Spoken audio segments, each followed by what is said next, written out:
ಕರ್ನಾಟಕದಲ್ಲಿ ಕೊರೋನಾ ಮತ್ತೆ ತನ್ನ ಅಟ್ಟಹಾಸವನ್ನ ಮೆರಿತಾ ಇದೆ. ಕೊರೋನಾಗೆ ಈಗಾಗಲೇ ಓರ್ವ ವ್ಯಕ್ತಿ ಬಲಿಯಾಗಿರುವ ಆಘಾತಕಾರಿ ವಿಚಾರ ಬೆಳಕಿಗೆ ಬಂದಿರುವಂಥದ್ದು. ರಾಜ್ಯದಲ್ಲಿ ಮತ್ತೆ ಮಹಾಮಾರಿ ಕೋವಿಡ್-19ನ ಅಟ್ಟಹಾಸ ಮುಂದುವರಿತಾ ಇದ್ದು ಓರ್ವ ಬಲಿಯಾಗಿದ್ದಾರೆ. ಹಾಗೆ ಸದ್ಯಕ್ಕೆ ಈಗ ರಾಜ್ಯದಲ್ಲಿ 38 ಕೇಸ್ಗಳು ಆಕ್ಟಿವ್ ಆಗಿವೆ. 85 ವರ್ಷದ ವೃದ್ಧ ಕೊರೋನಾ ಸೋಂಕಿಗೆ ಬಲಿಯಾಗಿರುವ ದುರ್ದೈವಿ. ರಾಜ್ಯದಲ್ಲಿ ಒಟ್ಟು 38 ಸಕ್ರಿಯ ಕೋವಿಡ್ ಪ್ರಕರಣಗಳು ಕೂಡ ದಾಖಲಾಗಿರುವಂಥದ್ದು. ಅದರಲ್ಲಿ ಆಘಾತಕಾರಿ ವಿಚಾರ ಏನಪ್ಪಾ ಅಂದ್ರೆ 32 ಕೋವಿಡ್ ಕೇಸ್ಗಳು ಬೆಂಗಳೂರಿನಲ್ಲೇ ಆಕ್ಟಿವ್ ಆಗಿರುವಂಥದ್ದು. ಹೀಗಾಗಿ ಕೋವಿಡ್ ಹಾಟ್ಸ್ಪಾಟ್ ಆಗುತ್ತಾ ಸಿಲಿಕಾನ್ ಸಿಟಿ ಬೆಂಗಳೂರು ಅನ್ನೋ ಪ್ರಶ್ನೆ ಕೂಡ ಈಗ ಮೂಡಿ ಬರ್ತಾ ಇರುವಂಥದ್ದು.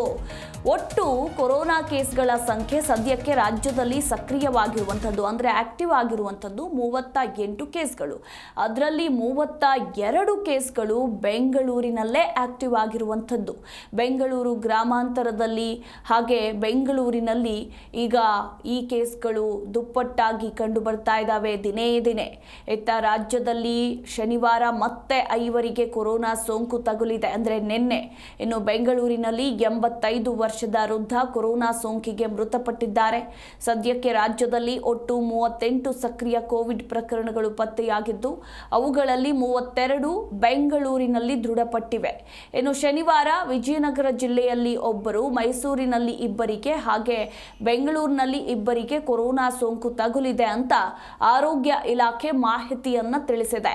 ಹೀಗಾಗಿ ಜನರು ಮುಂಜಾಗ್ರತಾ ಕ್ರಮಗಳನ್ನು ತೆಗೆದುಕೊಳ್ಳಲೇಬೇಕು, ನಿಮ್ಮ ಆರೋಗ್ಯವನ್ನ ಕಾಪಾಡಿಕೊಳ್ಳಲೇಬೇಕಾಗಿದೆ.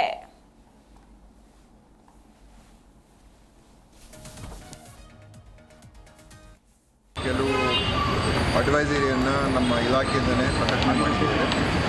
ನಮ್ಮ ಟೆಕ್ನಿಕಲ್ ಅಡ್ವೈಸರಿ ಕಮಿಟಿ ಏನಿದೆ ಅವರು ಒಂದು ನೆನ್ನೆ ಸಭೆ ಮಾಡಿದ್ದಾರೆ.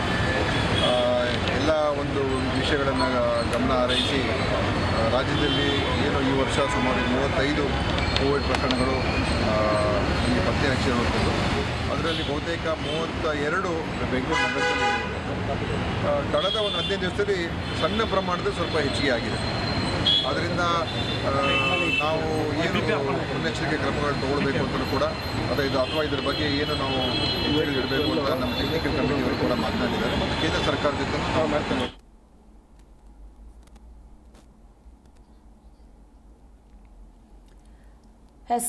ಈ ಕುರಿತು ಇನ್ನೂ ಹೆಚ್ಚಿನ ಡೀಟೇಲ್ಸ್ ಕೊಡ್ತಾರೆ ನಮ್ಮ ಪ್ರತಿನಿಧಿ ಮಂಜುನಾಥ್. ಮತ್ತೆ ರಾಜ್ಯದಲ್ಲಿ ಮಹಾಮಾರಿ ಕೊರೋನಾ ಆರ್ಭಟ ಶುರುವಾಗಿದ್ದು ಒಂದು ಆಘಾತಕಾರಿ ವಿಚಾರ ಅಂದರೆ ಕೊರೋನಾ ಸೋಂಕಿಗೆ 85 ವರ್ಷದ ವೃದ್ಧ ಮೃತಪಟ್ಟಿದ್ದಾರೆ ಅನ್ನೋದು, ಅದು ಕೂಡ ಬೆಂಗಳೂರಿನಲ್ಲೇ. ಹಾಗೆ ಸಕ್ರಿಯ ಕೇಸ್ಗಳು ಸದ್ಯ 38 ಇದ್ದು ಅದರಲ್ಲಿ ಬೆಂಗಳೂರಿನಲ್ಲೇ ಅತಿ ಹೆಚ್ಚು ಅಂದರೆ 32 ಕೇಸ್ಗಳು ದೃಢಪಟ್ಟಿವೆ ಸಿಲಿಕಾನ್ ಸಿಟಿ ಬೆಂಗಳೂರಿನಲ್ಲಿ ಅನ್ನೋ ವಿಚಾರ ಕೂಡ ತಿಳಿದು ಬಂದಿರುವಂಥದ್ದು. ಈ ಬಗ್ಗೆ ಹೆಚ್ಚಿನ ಡೀಟೇಲ್ಸ್. ಮಧುಮಲ, 2019 ಡಿಸೆಂಬರ್ 24ರಲ್ಲಿ ಆರಂಭ ಆದಂತಹ ಕೊರೋನಾ ಸೋಂಕೇನಿದೆಯೋ ಅದಾದ ಬಳಿಕ 2 ವರ್ಷಗಳ ಕಾಲ ಇಡೀ ವಿಶ್ವವ್ಯಾಪ್ತಿ ಸಾವಿನ ಒಂದು ಕೇಕೆ ಬಾರಿಸುವಂತ ಕೆಲಸ ಆಗತ್ತೆ. ರಾಜ್ಯ ಹಾಗೂ ಬೆಂಗಳೂರಿನಲ್ಲೂ ಕೂಡ ಸಾಕಷ್ಟು ಸಾವು ನೋವುಗಳು ಆಗ್ತವೆ. 2 ವರ್ಷ ಆದ ಬಳಿಕ ಸಂಪೂರ್ಣವಾಗಿ ಕೊರೋನಾ ಇಲ್ಲ ಎನ್ನುವಂತ ನಿಟ್ಟಿನಲ್ಲಿ ನಿದ್ದೆಗೆಡ್ಡಿದ್ದಂತಹ ಜನರು ನಿದ್ದೆಗೆ ಜಾರುವಂತ ಕೆಲಸ ಆಗುತ್ತೆ. ನೆಮ್ಮದಿಯ ನಿಟ್ಟುಸಿರು ಕೂಡ ಬಿಡುವಂತ ಕೆಲಸ ಆಗುತ್ತೆ. ಅದಾದ ಬಳಿಕ ಇದೀಗ ಕಳೆದ 8 ದಿನಗಳಿಂದ ದೇಶದ ವಿವಿಧ ಭಾಗಗಳಲ್ಲಿ ಕೊರೋನಾ ಸೋಂಕಿನ ಪ್ರಕರಣಗಳ ಸಂಖ್ಯೆ ದಿನೇ ದಿನೇ ಏರಿಕೆ ಆಗ್ತಾ ಇದೆ. ವಿಶ್ವದ ವಿವಿಧ ದೇಶಗಳಲ್ಲಿ ಈಗಾಗಲೇ 100-200 ಸೋಂಕಿತರ ಸಂಖ್ಯೆ ಗಡಿ ಮುಟ್ಟಿರುವಂತ ಕೆಲಸ ಕೂಡ ಆಗ್ತಾ ಇದೆ. ಅದಾದ ಬಳಿಕ ಕೇರಳ, ನಮ್ಮ ಭಾರತದಲ್ಲಿ ನೋಡೋದಾದ್ರೆ ಕೇರಳ, ಮಹಾರಾಷ್ಟ್ರ ಸೇರಿದಂತೆ ನಾನಾ ಭಾಗಗಳಲ್ಲಿ 30-40 ಸಕ್ರಿಯ ಪ್ರಕರಣಗಳು ಕೂಡ ಕಾಣಿಸ್ಕೊಳ್ತಾ ಇದೆ. ಕೆಲವೊಂದು ರಾಜ್ಯಗಳಲ್ಲಿ 100ರ ಗಡಿ ದಾಟಿದೆ ಎನ್ನುವಂತ ಮಾಹಿತಿನೂ ಕೂಡ ಕೇಂದ್ರ ಆರೋಗ್ಯ ಇಲಾಖೆ ಸೂಚನೆ ಕೊಟ್ಟಿರುವಂತದ್ದು. ಮಾಹಿತಿ ಪ್ರಕಾರವಾಗಿ ಒಂದಷ್ಟು ಲೆಕ್ಕಾಚಾರಗಳನ್ನು ಕೂಡ ಹೇಳ್ತಾ ಇರುವಂತದ್ದು. ಆದ ಬಳಿಕ ಬೆಂಗಳೂರಿನಲ್ಲಿ ರಾಜ್ಯದಲ್ಲಿ ನೋಡೋದಾದ್ರೆ ರಾಜ್ಯಾದ್ಯಂತ 38 ಸಕ್ರಿಯ ಪ್ರಕರಣಗಳು ದೃಢ ಆಗಿವೆ ಎನ್ನುವಂತಹ ಮಾಹಿತಿಯನ್ನ ಆರೋಗ್ಯ ಸಚಿವರಾಗಿರುವಂತಹ ದಿನೇಶ್ ಗುಂಡೂರಾವ್ ಅವರು ಕೊಟ್ಟಿರುವಂತದ್ದು. ಆರೋಗ್ಯ ಇಲಾಖೆಯು ಕೂಡ ಈ ರೀತಿಯಾದಂತಹ ಮಾಹಿತಿಯನ್ನ ಕೊಟ್ಟಿರುವಂತದ್ದು. ಜೊತೆಗೆ ಬೆಂಗಳೂರಿನಲ್ಲೇ 32 ಕೇಸ್ಗಳು ಪತ್ತೆ ಆಗಿರುವಂತಹ ಕಾರಣದಿಂದಾಗಿ ಇನ್ನೂ ಹೆಚ್ಚಿನ ನಿಗಾ ವಹಿಸುವಂತಹ ಕೆಲಸ ಆರೋಗ್ಯ ಇಲಾಖೆ ಅಧಿಕಾರಿಗಳಿಗೆ ಆರೋಗ್ಯ ಸಚಿವರಾಗಿರುವಂತಹ ದಿನೇಶ್ ಗುಂಡೂರಾವ್ ಅವರು ಸೂಚನೆ ಕೊಟ್ಟಿರುವಂತದ್ದು.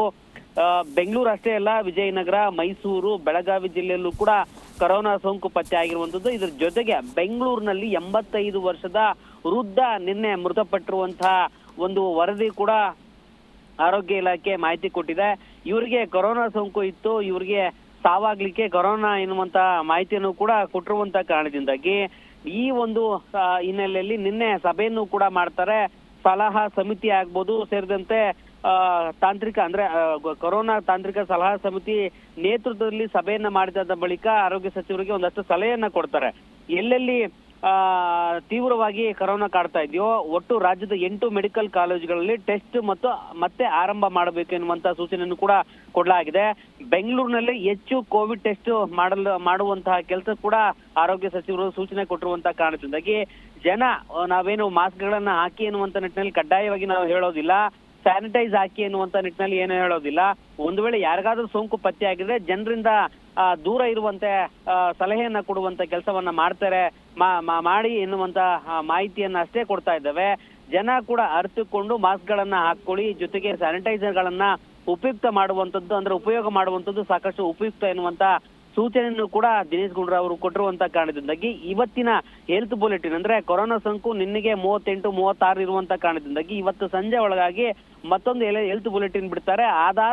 ಅದರಲ್ಲಿ ಎಷ್ಟು ಸೋಂಕು ಪತ್ತೆಯಾಗಿದೆ ಎನ್ನುವಂತಹ ಮಾಹಿತಿಯ ಮೇರೆಗೆ ಇನ್ನಷ್ಟು ಜಾಗೃತಿ ಕೆಲಸವನ್ನ ಮಾಡ್ಲಿಕ್ಕೆ ಆರೋಗ್ಯ ಇಲಾಖೆ ಮುಂದಾಗ್ತಾ ಇದೆ. ಮಧುಮಾಲಾ.